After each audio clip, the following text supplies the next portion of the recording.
Señor presidente, mi familia y yo, como millones de colombianos, hemos sido víctimas. Nunca he hablado como víctima, ni lo haré. He defendido la seguridad como un soldado civil, no en el confort ni en la comodidad, sino corriendo todos los riesgos, como senador, alcalde, gobernador y presidente. Algún derecho da a plantear unos temas. Esta noche aquí hemos oído muchas intervenciones. Por ejemplo, el senador Cepeda habló de un gran acuerdo generoso por la paz.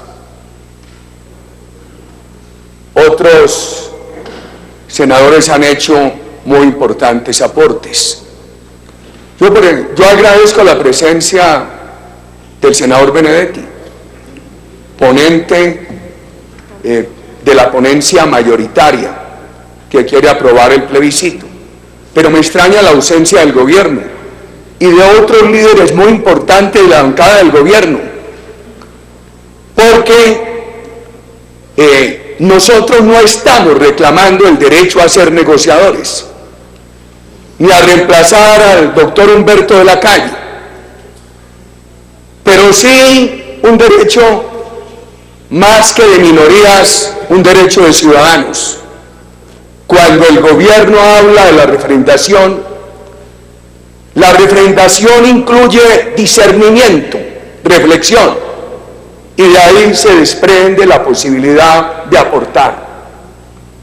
Pero por lo que veo, por la ausencia del gobierno, por otros discursos que aquí se han dicho esta noche, esa oportunidad no la hay. Nosotros aceptamos que somos minoría, que no podemos reemplazar al doctor de la Calle, pero hemos llegado a pensar que la convocatoria del gobierno a la referendación da el derecho de la proposición. Por lo que veo, no hay ningún interés. Esa falta de interés la prueban los discursos aquí dichos, el anticipo de la aplanadora. Esa falta de interés la prueban que voceros como el senador Benedetti, solamente está él. El senador Andrade, que anunció una revisión del umbral, en buena hora ese anuncio, también se ha ausentado. Y otro ilustre senador que nos pone ante el dilema de la paz o de la guerra, habló y se ausentó. Los plebiscitos no son necesariamente malos ni buenos para la democracia.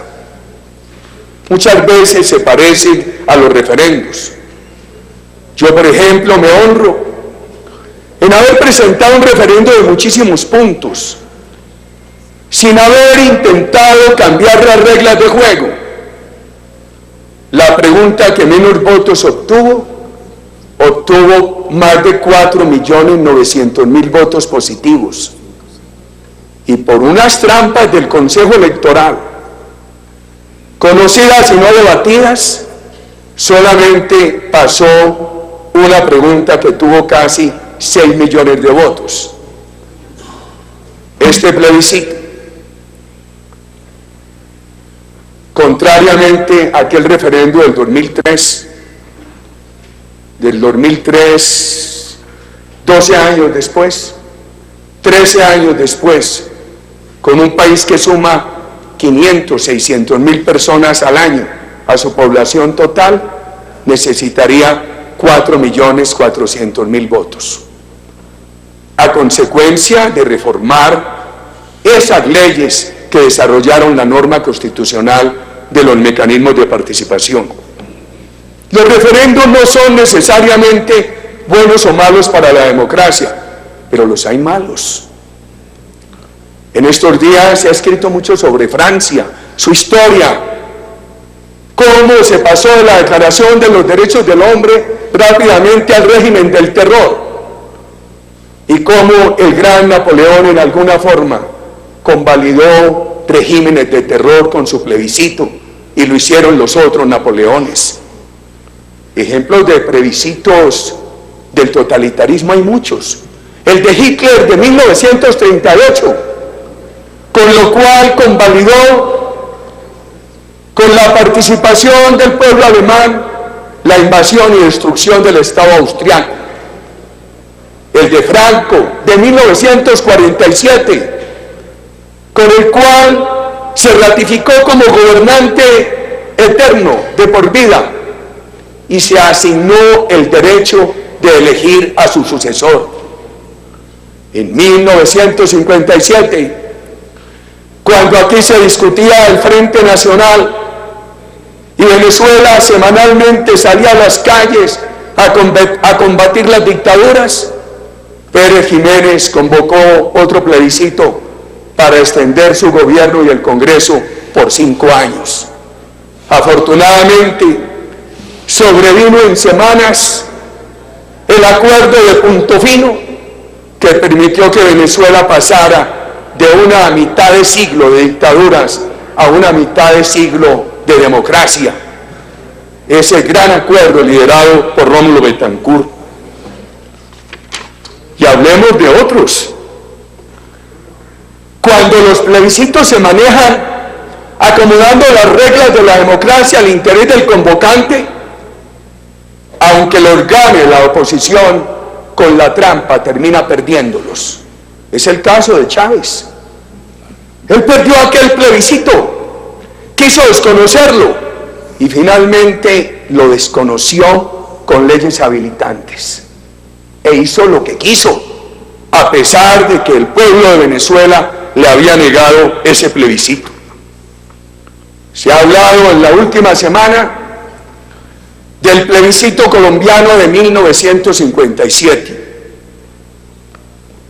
Hubo 4.169.294 votos por el sí, 206.864 por el no, 20.738 en blanco, un total de 4.397.000 votos. El actual, con la ponencia mayoritaria que llega hoy al Senado, necesitaría 4.400.000 votos positivos. Vayamos comparando cifras. Con el referendo de 2003 y con el plebiscito de 1957. Si tomamos los censos más próximos, anterior y posterior al plebiscito de 1957, podemos concluir que el país tenía entre 13,5 millones y 14.300.000 habitantes. Hoy tiene aproximadamente 48 millones de habitantes. En el plebiscito de 1957 se dividieron los temas en 14, ahora hay uno. No obstante, sustancias, materias tan difíciles que se engloban y que no necesariamente las unas son con causas de las otras. Ahora solamente es el dilema de la paz o de la guerra. Efectos jurídicos. El plebiscito de 1957 produjo el efecto jurídico de incorporar automáticamente lo aprobado por el pueblo colombiano al ordenamiento jurídico. A propósito, la primera vez que sufragaban las mujeres. Lo recuerdo como ayer. Yo había nacido en 1952 y mi madre era en la zona cafetera de Antioquia una activista de los derechos de la mujer. Y mi familia, sufrida como tantas familias colombianas por la violencia política, apoyaba el nacimiento del Frente Nacional y me llevó de su mano a muchas de sus actividades de apoyo a ese plebiscito. ¿Cuáles son los efectos jurídicos de este plebiscito? Este plebiscito, y le escuché muy atentamente la exposición al senador Benedetti, tiene que ser concordante con lo otro que se está aprobando, que es una modificación de la manera de reformar la Constitución. para muchos una sustitución inconstitucional del procedimiento para reformar la Constitución, solamente validada por el hecho de que se trata de hacerlo por una vez por la circunstancia excepcional de la paz. Entonces, ¿cómo entendemos nosotros este plebiscito? No aislado. Este plebiscito va a ser el mandato al gobierno del sí para que se consolide la usurpación de los derechos del pueblo, incorporando lo constitucional a través del procedimiento espurio que se está aprobando. Lo que es materia de legislación ordinaria, a través de las facultades al presidente sobre todas las materias que se le están dando.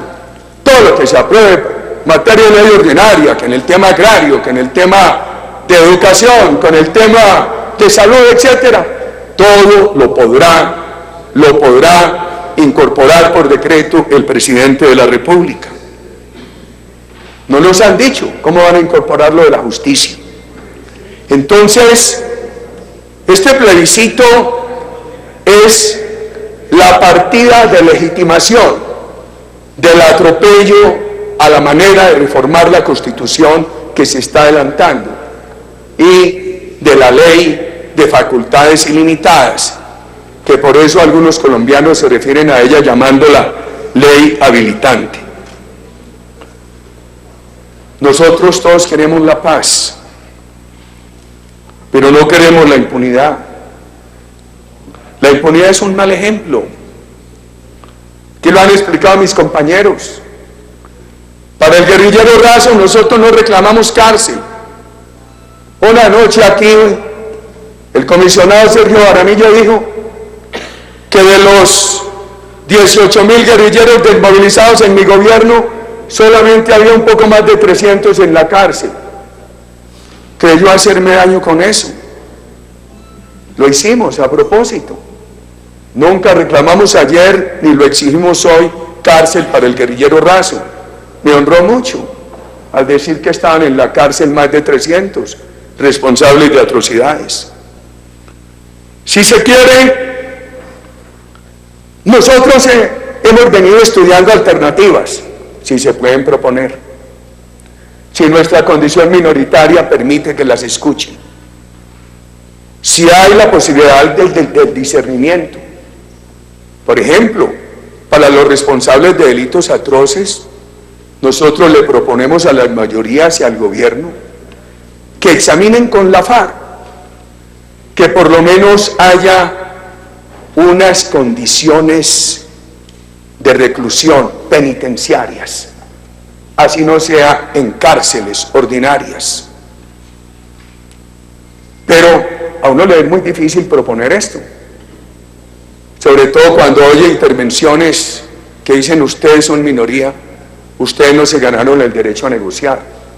Proponemos esto como ciudadanos y lo proponemos en virtud de lo que para un ciudadano, un ser humano, significa la palabra refrendar, que incorpora el vocablo discernir, el verbo discernir y el sustantivo discernimiento. Esa impunidad, amén, de todas las discusiones jurídicas, independientemente del estrecho o amplio margen de interpretación que tiene cada Estado sobre el alcance del acuerdo de la Corte Penal Internacional, esa impunidad genera mal ejemplo, autoriza nuevas violencias. Ya en muchas partes del país están cambiando los uniformes de la FARC por los del ELN, y ya las BACRIM se sienten autorizadas para decir que ellos también tienen que participar en estos procesos. Nosotros queremos la paz, pero no nos parece conveniente la elegibilidad política de los responsables de delitos de lesa humanidad, de graves crímenes de guerra. No creemos que sea conveniente para el país que nada de la elegibilidad política de la FARC se le dé el alcance al narcotráfico y al secuestro de delitos conexos con el delito político. ¿Por qué lo decimos? Por el mal ejemplo. porque esta ha sido una democracia respetable, porque no entendemos que en la democracia los autores de delitos atroces reciban como premio o a través de sus delitos se hayan ganado el derecho a la elegibilidad. Aquí no puede ser elegido alguien que haya perdido la investidura de congresista, ni quien esté condenado por robarse una bicicleta, pero para donde vamos podrán ser elegidos los responsables de atrocidades. Nosotros queremos la paz, pero nos parece preocupante que haya elegibilidad política con circunscripciones exclusivas para la FARC.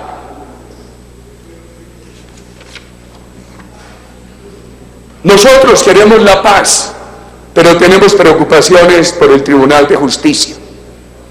Señor presidente, alguna vez me atreví a decirle a usted y a mi buen amigo, el senador Serpa, con quien he podido siempre intercambiar ideas en la discrepancia, que consideraran unos temas nuestros.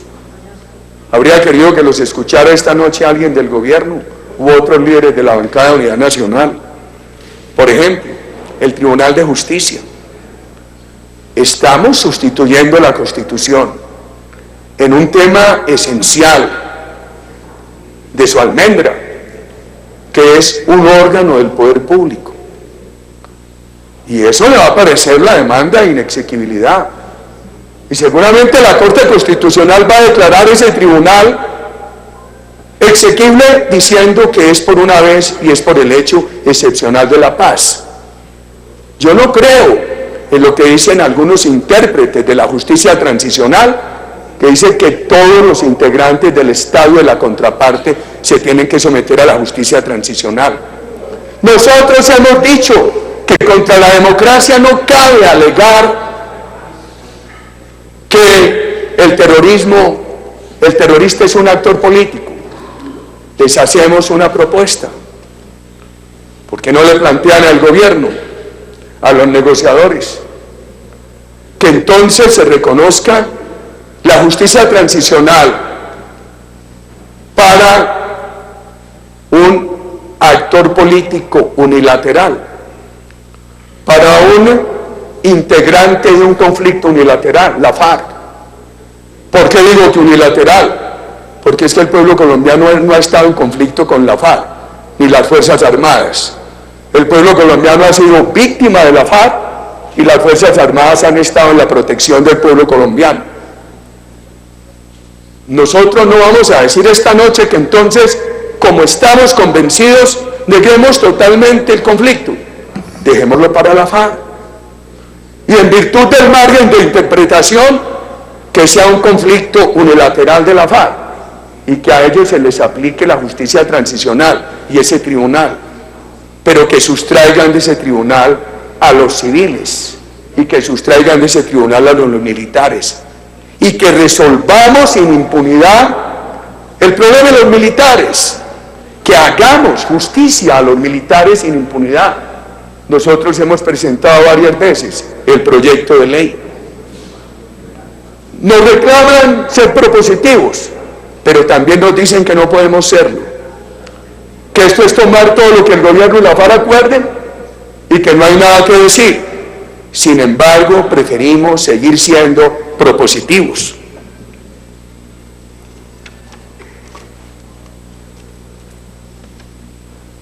Nosotros queremos la paz, pero pensamos que el narcotráfico y el secuestro no pueden ser asimilados a delitos políticos. Que no me vengan a decir que yo lo asimilé con los paramilitares. Esa ley de justicia y paz, que fue la necesidad por lo que estaba haciendo la política de seguridad democrática, se le aplicó a ambos, a 18.000 guerrilleros y a 35.000 paramilitares. Dijo muy claramente que si la actividad principal era el paramilitarismo o la guerrilla, así hubieran intervenido en el narcotráfico para financiar sus actividades, podían ser elegibles para la ley, pero no para la impunidad. A quienes cumplieran ese requisito, no se les negaba participar en la ley, pero no se les daba impunidad ni elegibilidad política. El narcotráfico, guerrillero y paramilitar en la Ley de Justicia y Paz tuvo descuento de sentencias, reducción de sentencias, pero no impunidad ni elegibilidad política. Pero no veamos solamente la historia reciente legislativa de Colombia, veamos otro tema, las fuentes reales del derecho. El narcotráfico y hay que considerar los hechos. El narcotráfico ha sido fuente de terror, no de actividad política en Colombia. Y el secuestro ha sido mecanismo de tortura, no de actividad política en la patria. Por eso decimos nosotros que queremos la paz, pero que no entendemos que se asimile el secuestro y el narcotráfico a delitos políticos. Nosotros queremos la paz, pero lo que no entendemos es que prácticamente esté suspendida la lucha contra el narcotráfico y los cultivos ilícitos a esperas de que esa lucha se emprenda con la FARC. Si la FARC llegara a colaborar, realizar los acuerdos, magnífico. Lo que no puede claudicar el Estado es la obligación de combatir esos crímenes, sobre pretexto de que están esperando un acuerdo con la FARC. Nosotros queremos la paz. Hemos dicho que los colombianos tendrían más confianza en la paz si la FARC se concentrara en una zona, permitiera la vigilancia de que está cumpliendo con la promesa de no delinquir, porque de ahí se inferiría que todo el que delinca por fuera de esa zona no es de la FARC. Lo que no podemos aceptar y estamos en desacuerdo es la propuesta de la FARC de fracturar la soberanía, el territorio, sobre pretexto de la concentración. Nosotros queremos una paz con un modelo económico de economía privada solidaria e incluyente. No estamos de acuerdo con que entonces el país le diga: campesinos, ustedes tienen las zonas de reserva, empresarios, ustedes las sidres, cuyo proyecto está avanzando aquí en el Congreso. Nosotros tenemos reparos a unas y otras. Las zonas de reserva campesina, al limitar la comercialidad de los bienes inmuebles que están a su interior, afecta y paralizan los proyectos empresariales. No han reivindicado a los campesinos, han sido feudos de violencia de la FARC. Y quiero dejarles una reflexión, si como minoría puedo proponerla. Revisados por nosotros los avances de algunos cultivos lícitos en Colombia, los únicos que están avanzando son los que tienen empresarismo. Y en los únicos que hay avance campesino es donde están integrados los campesinos y los empresarios. En María la Baja avanzan los campesinos integrados con los empresarios. En el Catatumbo estaban avanzando los campesinos integrados con los empresarios. En el tema del aguacate, de la piña, ya hay avances campesinos integrados con los empresarios. Nosotros tenemos un sentido de compromiso con la empresa privada incluyente y solidaria, donde creemos que hay que integrarlos y no separarlos a campesinos y a empresarios. Nosotros pensamos que la tierra es un recurso limitado y no nos aterra, no nos escandaliza que se prohíba o se limite la propiedad extranjera sobre la tierra agrícola, pero mucho cuidado, no sobre la tecnología, no sobre los planes de desarrollo de última tecnología. Nosotros queremos la paz, pero también pensamos que la empresa privada incluyente es lo único que supera pobreza e informalidad. Nosotros queremos la paz sin estrangular la empresa privada. Y aquí nos dijo el doctor de la calle que los acuerdos no generan riesgo para la empresa privada. En muchas de sus cláusulas sí lo genera. Les voy a citar algo del proceso y algo por fuera del proceso. Hoy está bastante estrangulada la empresa privada colombiana. Esta es la cuarta economía del mundo con más altos gravámenes. Y cuando yo escucho en este Senado al doctor de la Calle, y después hace 2 o 3 semanas, escucho y veo el video de una persona de la FARC hablando del Fondo de la Paz, no solamente propone unas sumas exorbitantes, inalcanzables para el país hoy, las sumas se negocian. Lo grave es esa proposición de odio de clases que emana de esas palabras, esa proposición de odio a la empresa privada en todos sus sectores. No es suposición mía, está en un video que circularon en las redes de alguien de la FARC y de hace pocos días.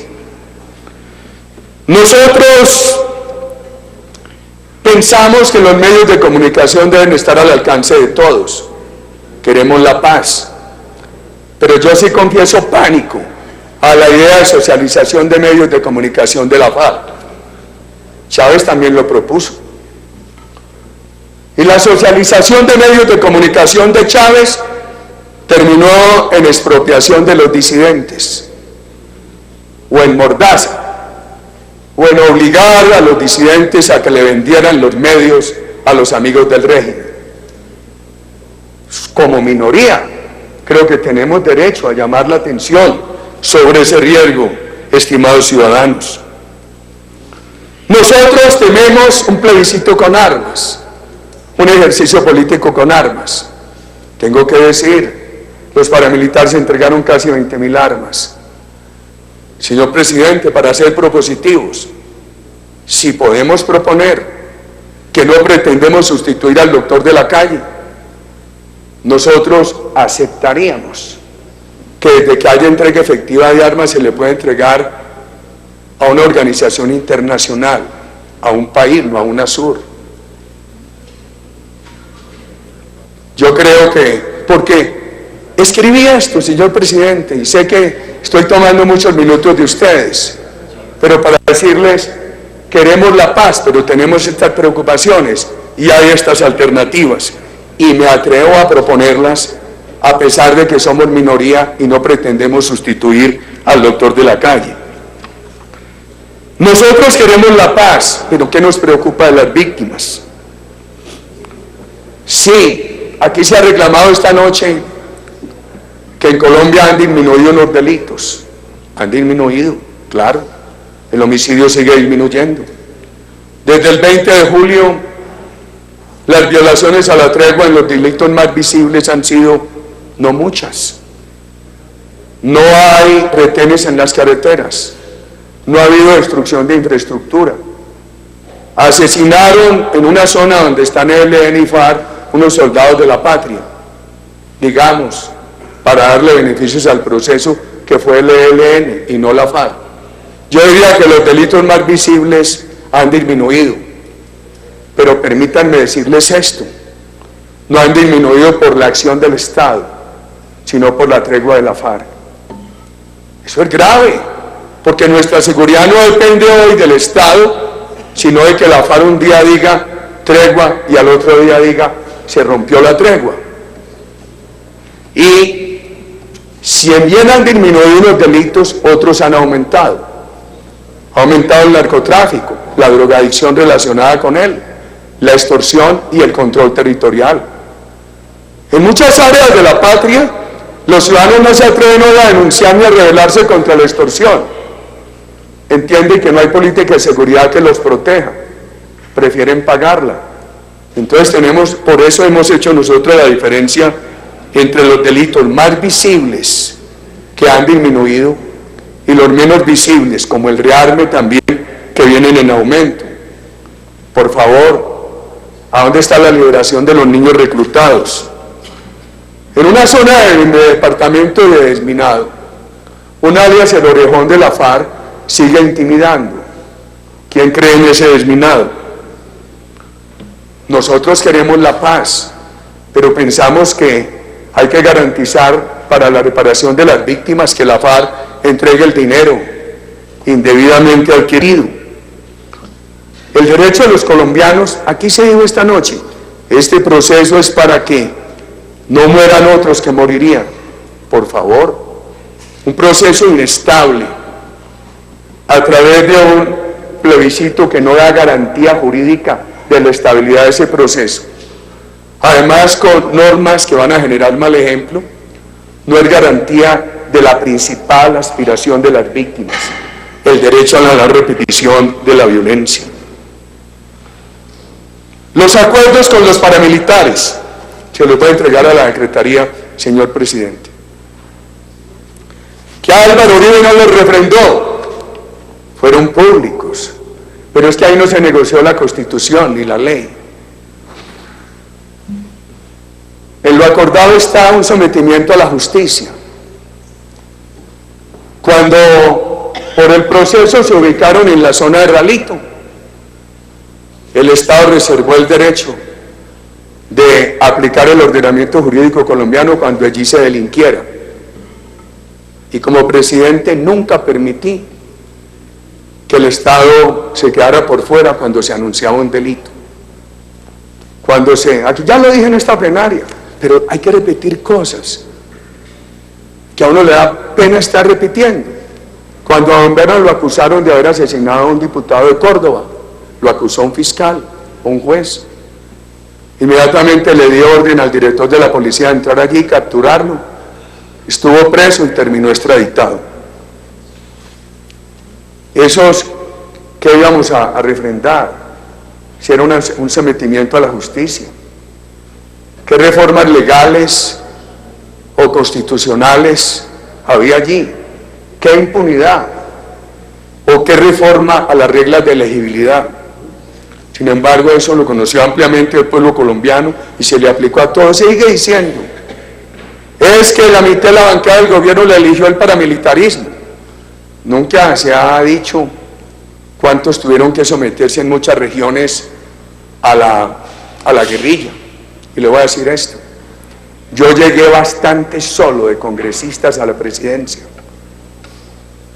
Y para unas reformas interesantes, todas buenas, tributarias, administrativas, en fin, se hizo una bancada que las votó y había una amplia mayoría. Hombre, la extradición. Yo recuerdo que la noche que yo ordené la extradición porque seguían delinquiendo, estaba un ministro de defensa ahí que hoy es presidente y estaban los altos mandos, el mismo que la elección presidencial de 2014 dijo que los habíamos extraditado para que no dijeran la verdad, porque nos tenían con un chantaje, lo que se repite esta noche aquí. ¿Sabe qué le voy a decir, señor presidente? Y me da pena confesar esta verdad. Si no lo hubiéramos extraditados, con ese nivel de violencia que estaban ejerciendo desde la cárcel, destruyen al país. Primero los pasé de La Ceja a la cárcel de máxima seguridad de Itagüí, porque tuve conocimiento de que estaban planeando una fuga. Y no bastó la cárcel de alta seguridad de Itagüí, al conocer que seguían delinquiendo. Y yo sí, con temor del daño sobre el país, los extradité. ¿Saben qué acuerdo se hizo con los Estados Unidos? Que habría todo el acceso, no al gobierno ni a la justicia, al Estado colombiano. Eso ha permitido que mis más duros críticos hayan ido a hablar con ellos, a ver de qué me acusan. Por favor, los hechos demuestran que no hubo en la extradición ninguna intención de extraditar la verdad. Pero ¿qué voy a reclamar yo en este Senado? Si el mismo presidente de la República, que era el ministro, lo ha dicho. El Tuzo Sierra. Hombre, el Senado no es un salón de chismes. Por lo menos en eso debíamos ser respetuosos. Hay un hombre probo en el exilio, que es Luis Carlos Restrepo. En esas conversaciones los paramilitares exigieron, a mí me sorprendió que muchos narcotraficantes estuvieran de paramilitares como don Berna. Sin embargo, aparecieron de paramilitares, el Tuzo Sierra apareció de paramilitar. Fueron los mismos paramilitares los que exigieron que el Tuso Sierra entrara a la Ley de Justicia y Paz, que porque era de la organización de ellos, y terminó extraditado. Para que se venga esta noche aquí a decir que el entonces senador Mario Uribe Escobar, primo segundo mío, recibió un dinero para venir a decirme a mí que incluyera en la Ley de Justicia y Paz al Tuso Sierra. Por ahí hay otros senadores en la cárcel y les tienen esa imputación, que nunca me lo dijeron, ni el senador Mario Uribe ni los otros. Qué pereza tener que entrar en estos detalles tan personales, pero me toca decirlo, por lo que aquí se ha dicho esta noche. ¿Saben una cosa que el país no puede olvidar? Cuando se estaba en el gobierno del presidente Pastrana, los paramilitares exigieron la guerrilla exigió dos condiciones para avanzar en el diálogo: el desmonte de los paramilitares, y años antes, cuando yo estaba en la universidad, exigían la elección popular de alcaldes y gobernadores. Y lo que me extrañaba a mí era que el país había cumplido con las dos: en la administración Betancur con la elección de alcaldes, en la constituyente del presidente Gaviria con la elección de gobernadores, y en el gobierno nuestro con el desmonte del paramilitarismo. Y me extrañaba, y entonces, ¿por qué no avanzan hacia la paz? Que un proceso muy mal hecho, yo no entiendo. En un momento se dice que muy mal hecho, y en otro momento se dice que le sirvió bastante al país. De los 53.000 desmovilizados en esa época, entre paramilitares y guerrilla, reincidió un 7%. Las BACRIM, cuando yo terminé el gobierno, eran 2.400 personas, porque las han dejado crecer.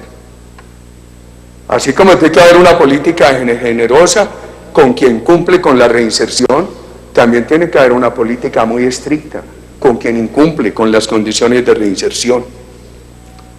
El doctor de la Calle dijo aquí que no hay riesgo para la empresa privada, que no hay riesgo para el Estado de Derecho, pero cuando uno oye las propuestas de la FARC, hay riesgo para lo uno o para lo otro. Nosotros queremos la paz, pero sin esos riesgos.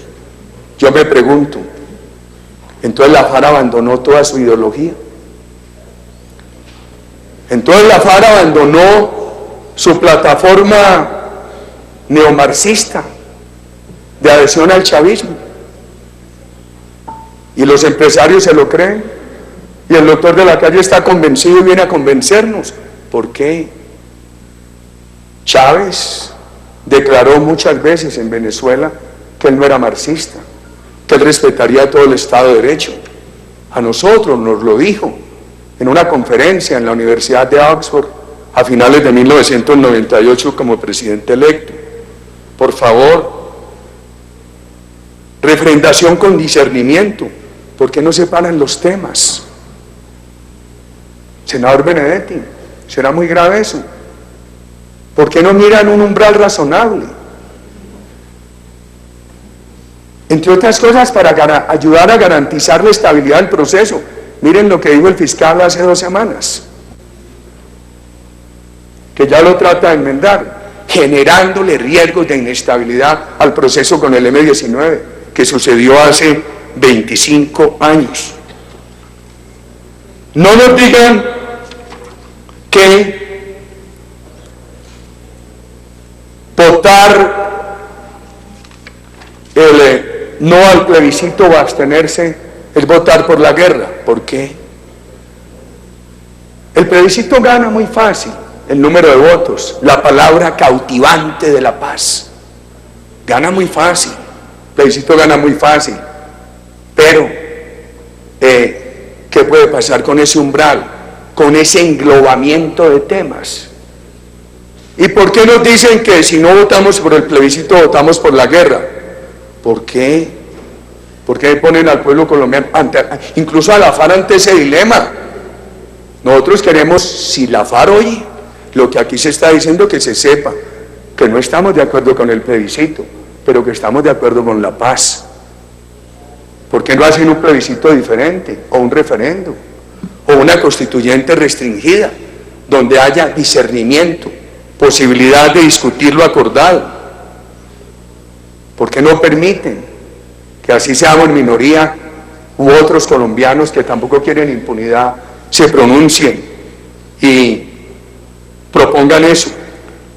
Oía yo esta noche al senador Barrera, ¿sí? Este es un plebiscito viciado de consentimiento por coacción, porque nos dicen, si no lo aprueban, ustedes quieren la guerra. Cuidado. Esta noche se dijo también aquí que Hollande volvió a la derecha, o que se puso en la derecha por los sucesos de París. La seguridad no es de izquierda o de derecha, la seguridad es un valor democrático. Nosotros queremos la paz, pero porque hay que negociar con la FARC el estatuto de oposición. A mí me hizo oposición el doctor Serpa, el senador Jorge Robledo y muchos. Incluso yo creo que si van a negociar el estatuto de oposición, no que negocien necesariamente con nosotros, que somos una oposición en esta coyuntura. Negocienlo con quienes han sido oposición en la institucionalidad democrática. Pero no confundamos la oposición con el crimen, porque hay que negociar el estatuto de oposición con la FARC. Además, yo creo una cosa, perdónenme esta herejía: en la democracia no debería tenerse que negociar un estatuto de oposición. Los derechos de la oposición son de la esencia de la democracia. Aún no se saben todos los acuerdos. Estamos ensillando sin traer los caballos a los animalistas. Yo quiero tanto los animales que no les digo bestias. Entonces, ya estamos definiendo el mecanismo para supuestamente refrendar lo que todavía no conocemos. Deberíamos saber por lo menos qué se va a votar. Y todo por el hecho excepcional de la paz por una vez. ¿Y qué va a pasar después con el ELN? El crimen es mutante cuando no se le castiga. O con el pedido del Alpacrín. Castro decía que cuando un gobernante convoque a elecciones, no las puede convocar si no las tiene controladas y si no asegura el resultado. Chávez aplicó muy bien eso. ¿Por qué no le hacen unas modificaciones a este referendo? Para que no aparezca un estilo de democracia castrista, totalmente amarrada. Yo estoy de acuerdo con Ferraguiol, no le van a decir que yo estoy de acuerdo, que se muere rabia conmigo, pero yo sí estoy de acuerdo en que por la paz no se debería votar. Todo el mundo la quiere, ¿quién no la quiere? Yo llevo un poco de atentados, yo soy sobreviviente, no invoco esa condición. Por las nuevas generaciones, yo quiero la paz, sé qué es eso. Mi familia ha vivido toda la vida en zonas de violencia, yo sé qué es eso. ¿Para qué nos van a poner a votar por la paz, que todos la apoyamos, cuando lo que quieren es que votemos por la impunidad y por otros temas por los cuales no se debe votar? Señor presidente, me perdona tan extenso. Hice una serie de proposiciones. Ojalá, le pido a usted, al doctor Serpa, al doctor Benedetti, quisiera pedírselo a otros líderes que acompañan al gobierno en esto, que lo piensen. A usted también, senadora López. No obstante que de sus palabras uno desprende que estas proposiciones están vedadas, las hacemos humildemente desde nuestra situación minoritaria, sin pretender usurpar los derechos del gobierno, pero constructivamente. Gracias, señor presidente.